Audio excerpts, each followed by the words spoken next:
are listening to the Subtle Forces podcast. I am your host, Anja not Anja, accompanied today by the original collaborator of collaborators, my brother, Anton.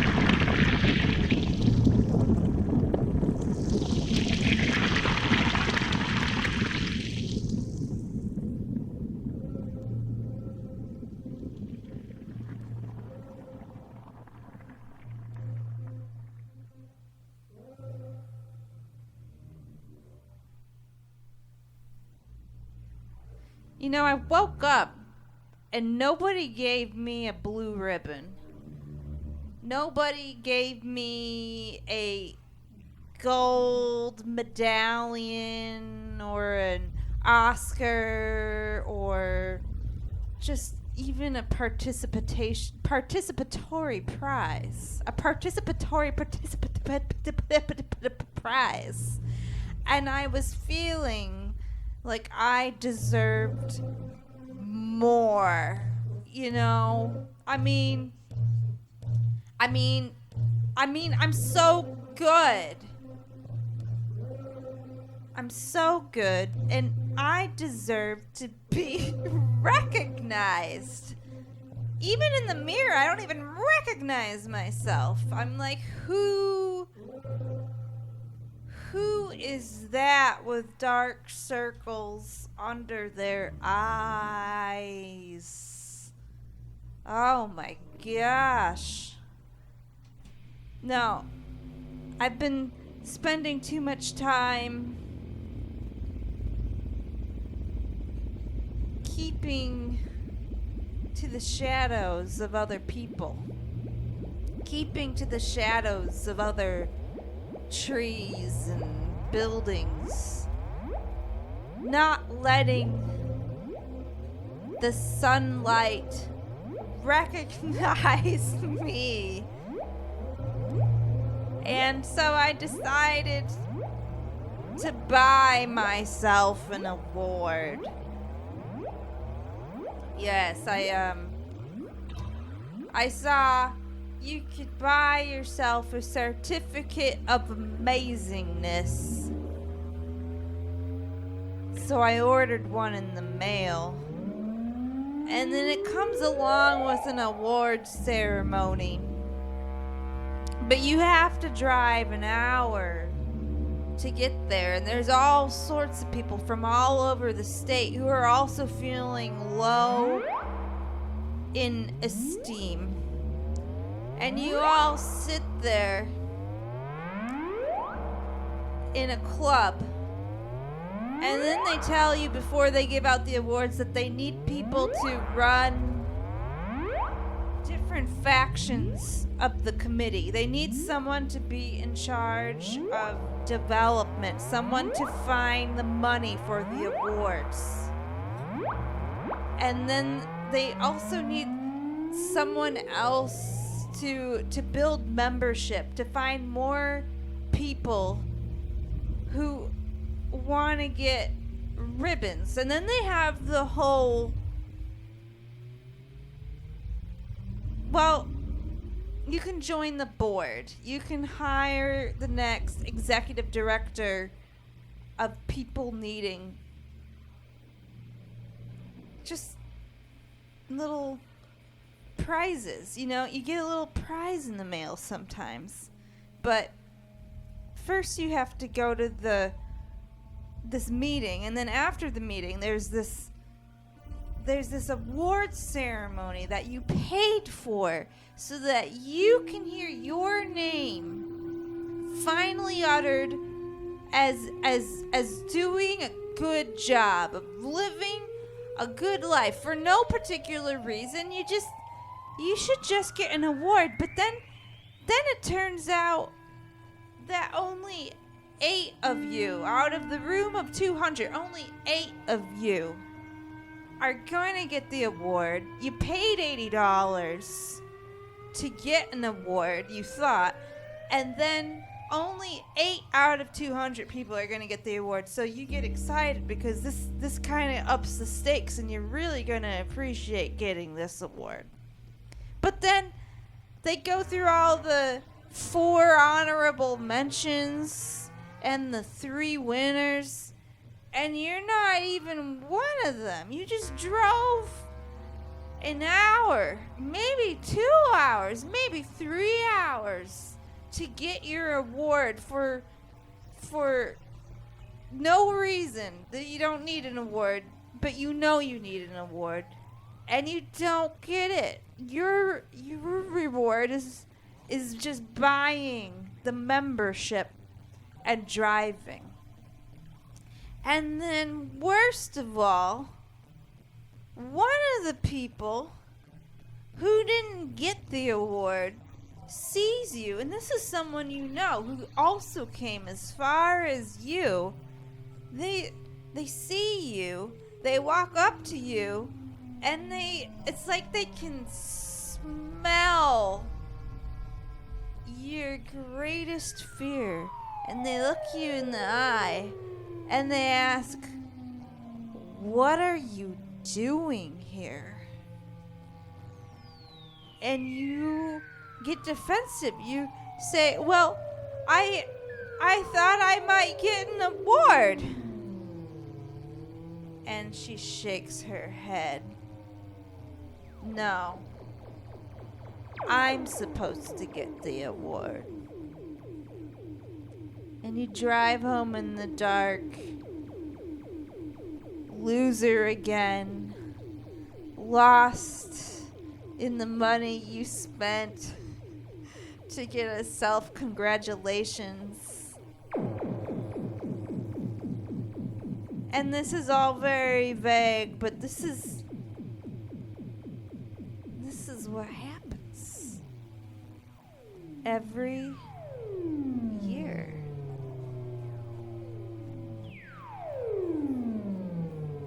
Poor me. Poor you.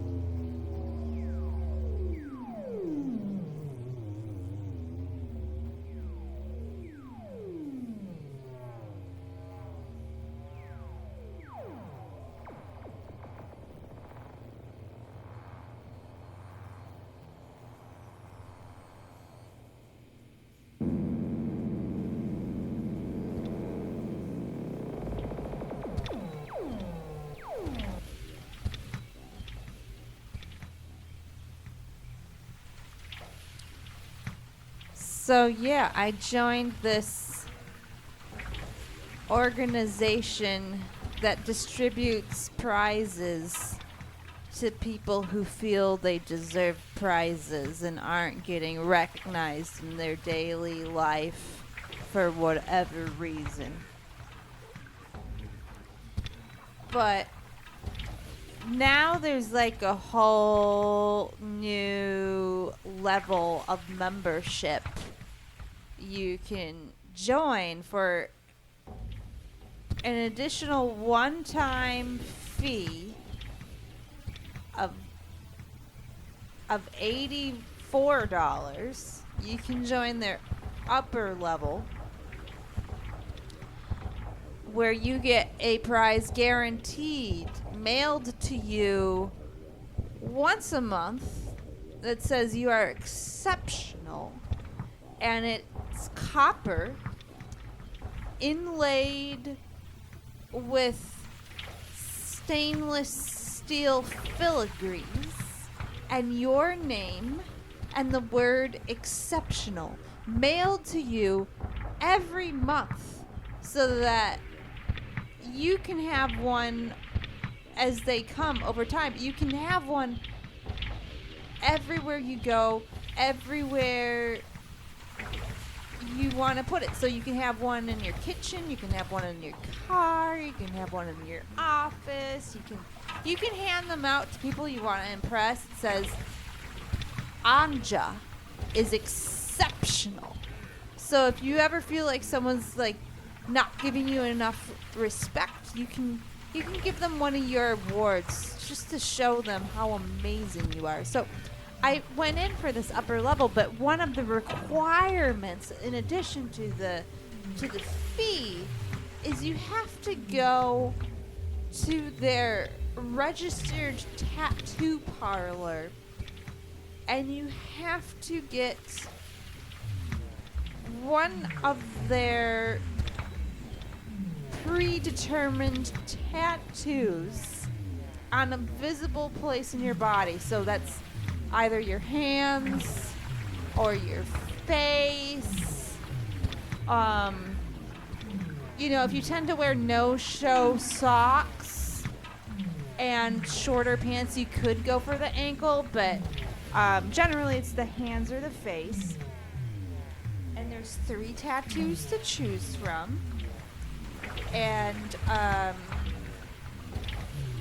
one is I'm amazing, the words I'm amazing. Another one is just an A+, like a teacher would put on your school paper, A+, so you can just get like a big A+ on your cheeks, maybe one on each side. Or, the third tattoo is I love myself, and you can just get that on your hand, on the palm or on the back of your hand, so that people can just constantly ask you about it for the rest of your life. You can never really have privacy from people asking you about your very on the nose, self-congratulatory tattoo. But if you want to get that prize in the mail, every month you have to get a tattoo of one of these 3 things. And so I was sitting there in the chair, getting ready, getting prepped for my tattooing, and the tattoo lady asked me, "Before I tattoo you, are you afraid?" And I said, "Well, yes, I have an aversion to pain and needles, and even the idea of having a tattoo is not really my thing, but I really want to get this prize in the mail once a month, and it's really important to me, and I just will do whatever I have to do to get a little bit of validation, some validation from someone else somewhere to tell me I'm doing good." And so the tattoo lady said, "Well, Anja, answer for me then, so that I know you're not going to move on me and mess up this tattoo. Answer for me. What is the opposite of fear?" What is the opposite of fear?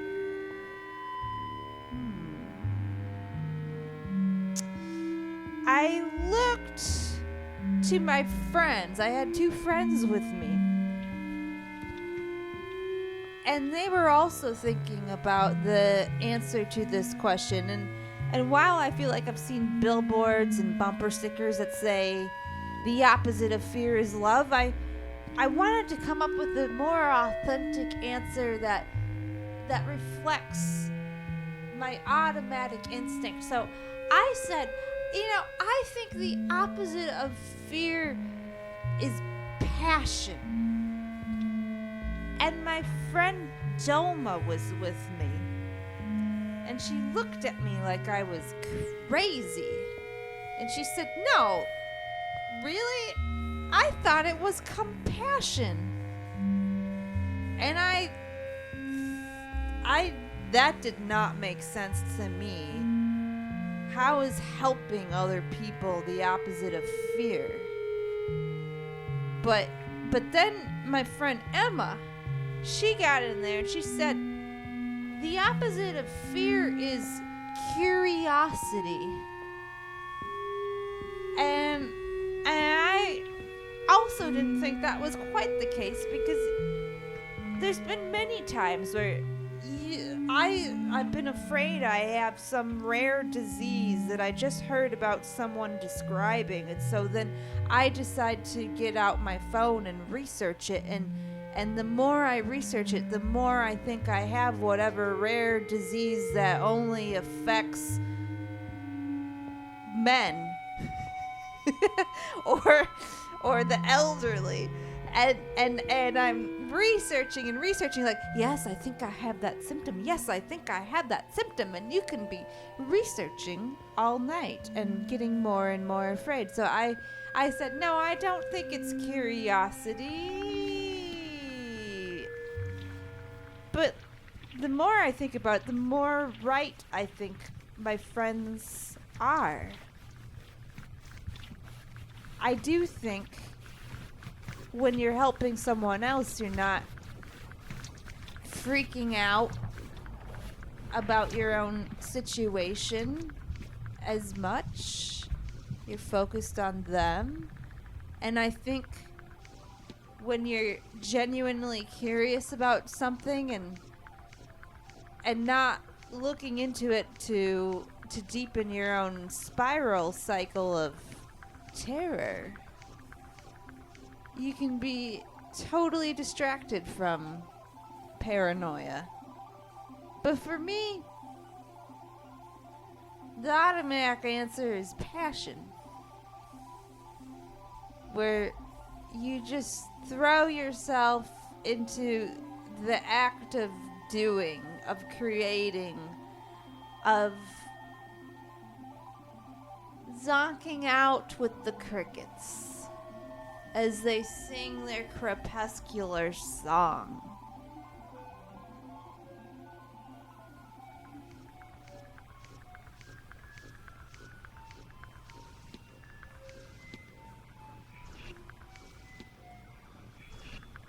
And now I have a tattoo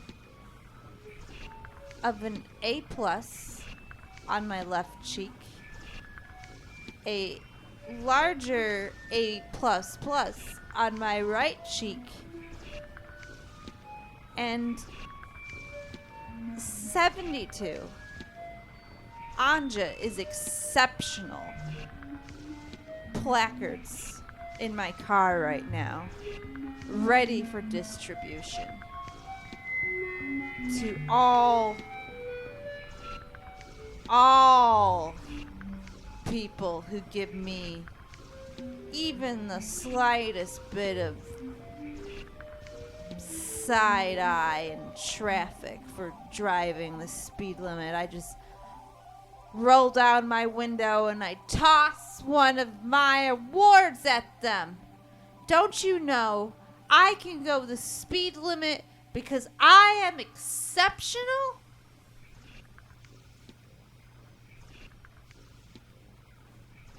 I've broken many windows. I've broken many windows and broken into the hearts of many of the broken windows. Drivers befriending me. The moment they learn I have an award, that I am exceptional, and I have so many awards now that to share my copper award is so generous of me. I'm so generous that I will smash your window just to give you a bit of my own success that I paid for.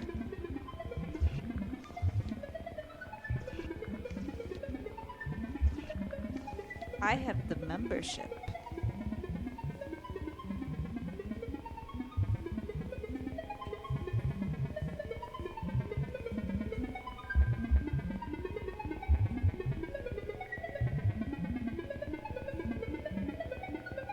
If I paid even more money, I could get the I am a genius level,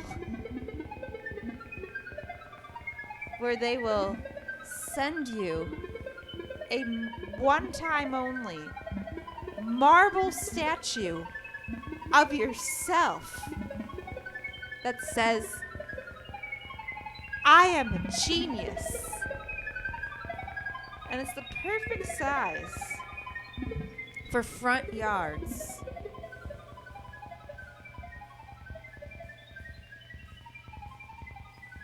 Maybe I'll go for it. I'm thinking about it.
Do you need a moment of validation? Let me offer it to you, dear listener. Here we go. You are just so good at tasting food in the way that only you can taste food. No one has the reaction that you do to lemons and potato chips. The flavor created in your mouth is a completely different experience from any other more substandard tongue. And there's more. When you get a crease in your shirt, there's like a certain je ne sais quoi, a certain easygoing coolness that other slobby people might think they can pull off. But it's really only you who can pull off a crease the way you do. I don't know what you do with your dryer or if you just hang your stuff on the line, but whatever it is you're doing, just keep doing it, because you are amazing in your own frumpy devotion. And when you put in a lot of effort, it really shows. And not in a you put in too much effort kind of way, but you keep the ship afloat. You keep the sponge squeezed and low in bacterial growth. You are worthy of sitting down when you are tired.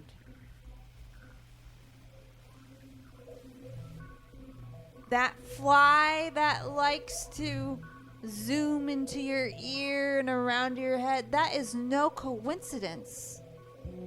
Flies are really only attracted to amazing people, amazing individuals. So when you have a fly or several, as you do now, buzzing into your ear, maybe even biting, it's because you got that zip we all want. We all want to take a straw and just suck you up. We are vampiric for your presence.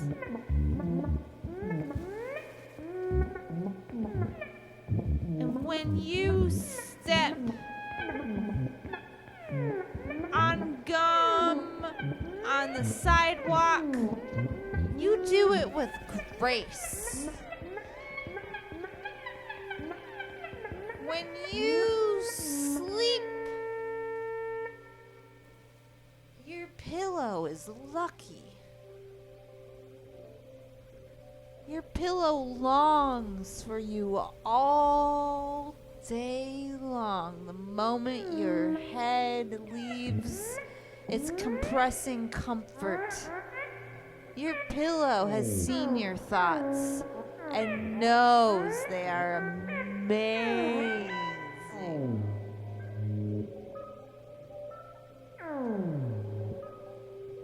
You are majestic,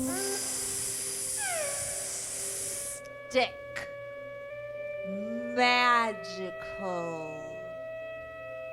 luminous, benevolent in every possible sweep of your good good, good, good presence. We are lucky to receive you. We are even lucky when you don't show up and we're expecting you. You are so special. We forgive you if you are mean to us and forget to say thank you.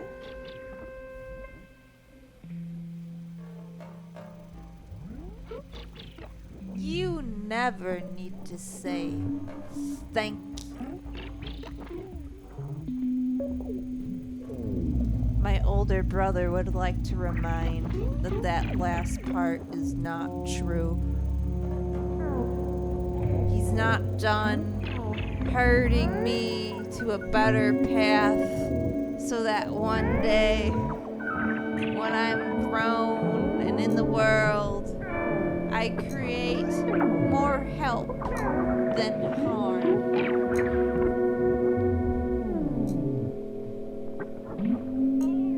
Did you enjoy today's ad-free show? Maybe give it a review wherever you're listening. And remember, whenever you encounter a subtle force and you're not sure about it, you have both your logic and your feelers with which to interpret it.